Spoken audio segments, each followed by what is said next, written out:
Whenever anyone's asked me what kind of watch I'd make if I were to design my own, I always had the same answer, some sort of GMT Alpinist.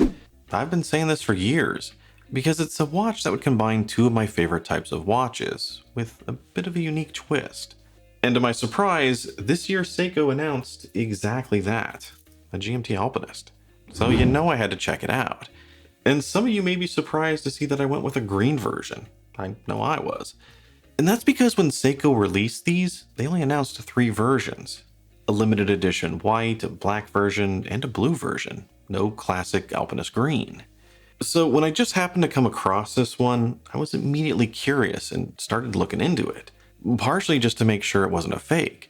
And it turns out that this is the SBEJ005. A watch that Seiko quietly released in Japan about the same time as a JDM exclusive. And when I eventually decided to buy one, I went with this colorway for a couple reasons. The first is that I never had the classic SARB 017, and I've always been curious about it. Second, the Seiko fan in me just loved the idea of having a JDM version, as it always makes it cooler to talk about. And third, believe it or not, this is actually the cheapest Alpinist GMT out there.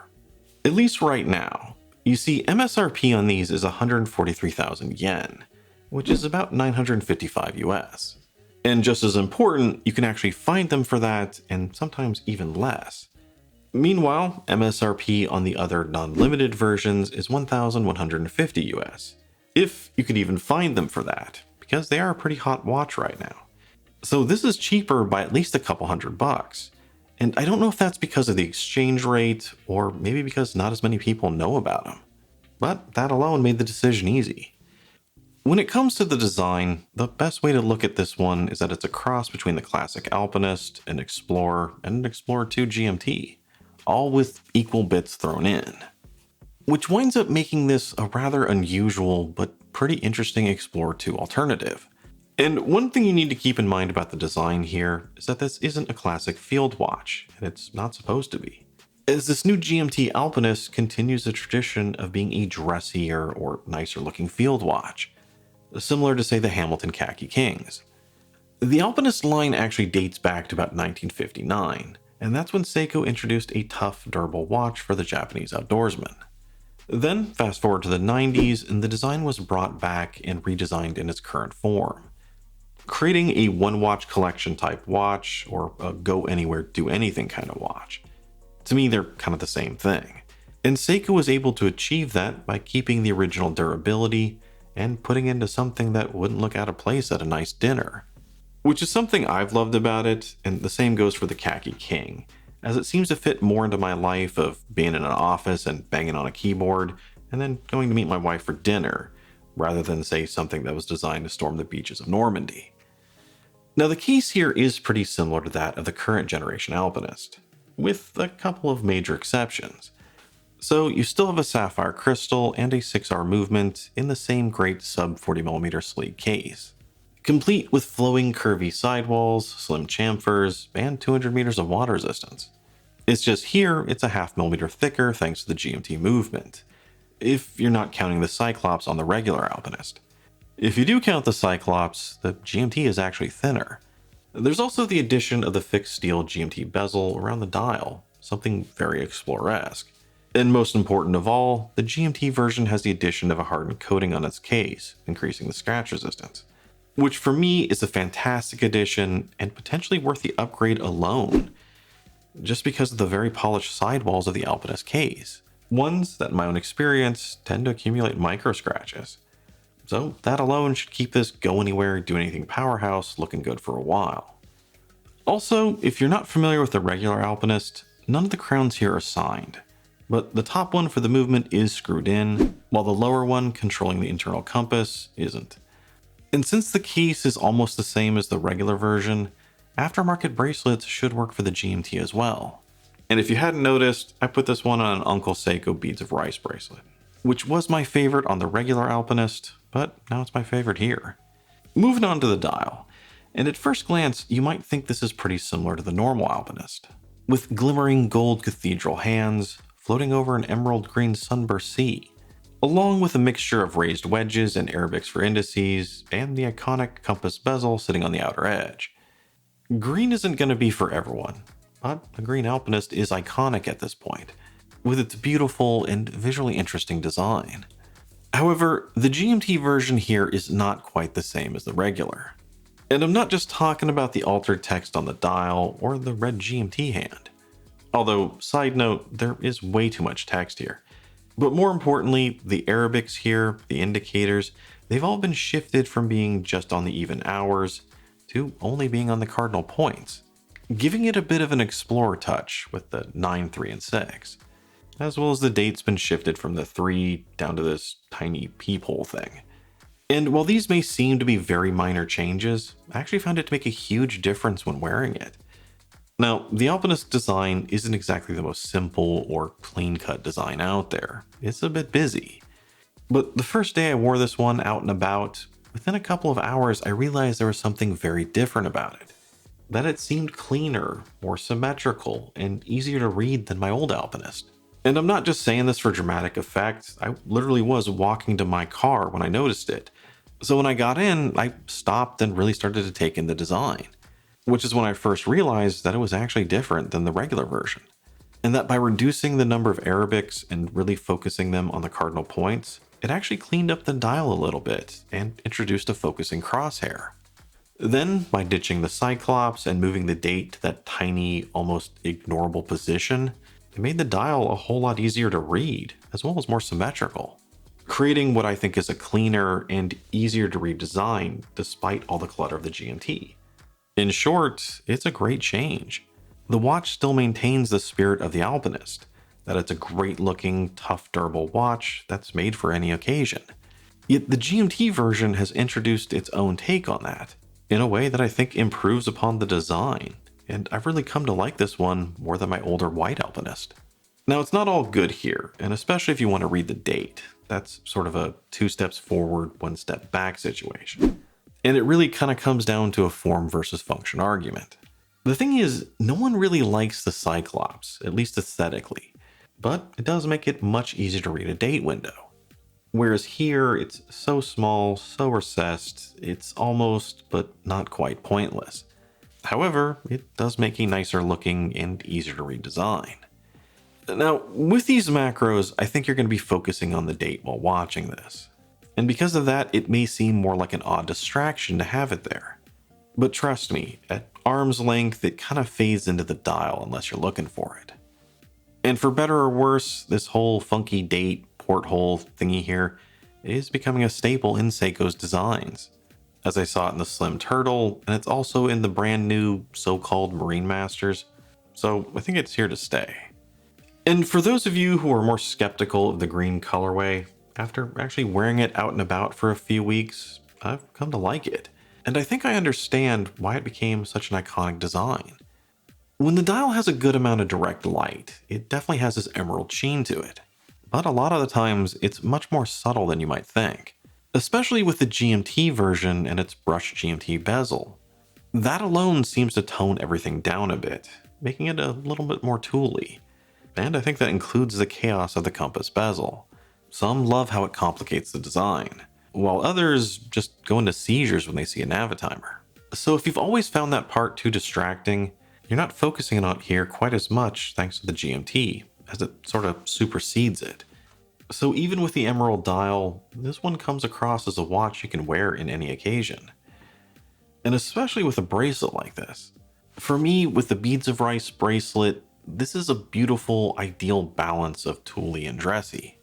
But if you're a fan of the channel, you've probably already figured that this is a watch that's going to be right up my alley, along with the Khaki King and Monte Triumph. I still have all 3, and they're here to stay. And I've also come to appreciate the green dial here, just for being a little bit different, but not too different. In my collection, I already have a lot of blue watches, as well as some white and a few blacks, but I don't have many green. And I think this dial color does help this watch stand out longer in a larger collection. As for the LUME, LUME is great. It is a Seiko. Hands as well as the dots on the outer edges are nice and bright, and it is able to go the distance, keeping up with one of their own divers. So, once again, making this a watch great for any occasion. And I should probably talk about the strap. At this point, I'm sure I've already got a number of comments asking me why the strap is backwards. It's not. This is just how Seiko does it when they're using a deploying clasp, of which is quite nice. Good solid action and very easy to reposition. Pushing the button on the clasp also opens up the clasp if you want to change what hole it's in. And I actually like the clasp more than I like the strap. The strap is a decent calf skin. It's just one that's a bit stiff at first. Once you break it in, I think you can comfortably wear it till it wears out. And I do think this is the same strap that came on the regular version, which I personally never warmed up to, which is why I took it off pretty quick and swapped it to this aftermarket Beads of Rice bracelet. I knew how great it looked on the Ghost Alpinist, so I wanted to see how it looked here. Either way, great comfortable watch. With its 39.5mm width, shorter lug to lug, and just the right thickness for a GMT, it should be a great fit for most. And I found it enjoyable to wear all day on my 7¼ inch wrist. So other than the value side of things, which is always challenging when you're talking about Seikos at this price, I'd say it's a great watch. Comfortable, beautiful, highly functional, everything is actually lined up where it's supposed to be, and I've really enjoyed my time with it, and I think I actually like it more than my regular white Alpinist. However, this wouldn't be a modern Seiko video if there wasn't something to bitch about, and here it's the movement. This one is using Seiko's new 6R54 Collars GMT movement, which I think has only been used in a few other watches before. If you remember the 4R34 that came out last year, this is basically the 6R version of that. So same basic setup, same Collars GMT system, same beat rate. It's just here it has an extended power reserve of 3 days, or 72 hours. Which is great in theory. Now, this is a new movement, so there is a very limited track record for it. And if you look around, you'll notice a lot of concerns in the community about the 6R movements in general. Most of which I think is a bit speculative, so I don't want to repeat all of that. But I will say that in my own experiences, I've been reasonably happy with the 6R watches I've bought. If I stick them on a time grapher, accuracy seems to swing wildly between the various positions. But in the real world, on my wrist, those all seem to balance out, at least enough that I don't have any real complaints. Yet, this one right here seems to be the exception to that. It's running about -20 seconds a day, which is just outside spec. And I'm bringing that up for 3 reasons. The first is just to illustrate the risks that go into buying a JDM watch, as they're all gray market dealers and the warranty is only good in Japan. Or at least I think it is. That's something I'll double check. And second, this is more Seiko QC shenanigans that we all know and love at this point. We've all heard about it, we've all complained about it, so I'm not going to get into too much. And third is that this is just outside spec, as spec is listed as being only +20 to -15 a day. And that to me is maybe the true issue when it comes to the 6R movements. As it's an upgraded movement, maybe call it an even more premium movement, but that really doesn't seem like upgraded accuracy. Now, 10 years ago, when you can buy an 017 Alpinist or a SARB 033 for like less than $500, that level of accuracy was okay. But these days, if you want to get a 6R, they're ranging from about $800 all the way up to $2,000. Now, on the low end, like right here, if you find yourself on the fringes of that spec range, it is annoying, but you could kind of make some justification in that when you look around at what others are doing. But on the upper end of that, spending $2K and getting a watch at +20 a day, no, there's no justifying that. So that's something I think Seiko really needs to work on with these. Because what good is that improved power reserve if you're just finding yourself having to reset the watch more often due to crappy accuracy? And since I've really come to love this one, I will regulate it or get it regulated just to fix that. But it's still annoying that I even have to think about it with a new watch. Bottom line, it's a looker, fantastic design, comfortable watch. And one that I've really fallen for, flaws and all. And I think it is an improvement over the regular Alpinist. I mean, it's definitely more functional. Because let's be honest here, no one actually uses that compass bezel. We like it because it makes the watch unique and something cool to talk about when you're showing it off to someone. And I think the same goes for a lot of pilots' watches. So this easily adds another level of functionality and one you'd actually use to the Alpinist. As well as I think it takes the design and makes it easier and cleaner to read, all while keeping the same spirit that made it an icon. And on some level, it does make sense for there to be a compass bezel on a GMT, even if you're not actually traveling with it. A lot of people don't realize it, but a 24-hour hand, like a GMT hand, relatively follows the path of the sun, at least in the northern hemisphere. So if it's set to your local time zone, point the GMT hand at the sun, and the 12 o'clock position should be north. So it's a great addition to the Alpinist line, and I really like it. Enough that I'm gonna sell my older white one. I still like it, but I really like the GMT more. And honestly, the only thing that's really keeping me from wholeheartedly recommending the GMT is that price and the risk of getting one with a less than accurate movement. And that's not even mentioning the hands. The dial looks great in these macro shots, but the hands, I gotta admit, look a little rough around the edges. Which you could justify at the price of the regular Alpinist, but not so much here. And I think that's something else to point out, that the price I paid for this JDM version is fully within reason. But once you start looking at the international ones for a few $100 more, it gets a little bit harder to justify, let alone the whole special edition one. But that's just kind of how Seiko is these days. Value's not really what they're shooting for. Now, despite all the potential Seiko shenanigans out there, if you've fallen in love with the design like I have and the whole idea of a GMT Alpinist, then there's nothing else out there like it. So you're gonna wind up buying it anyways. But what's your thoughts on this one? The GMT Alpinist, the 6R movement, and what would you think about a versus video or direct comparison video between this and one of the 9075 True GMTs? Or maybe even the Christopher Ward Sealander? Let me know what you think down below. And as always, if you enjoyed the video, like, comment, subscribe, do something. I'm Shane, this is Relative Time, and I'll see you next time.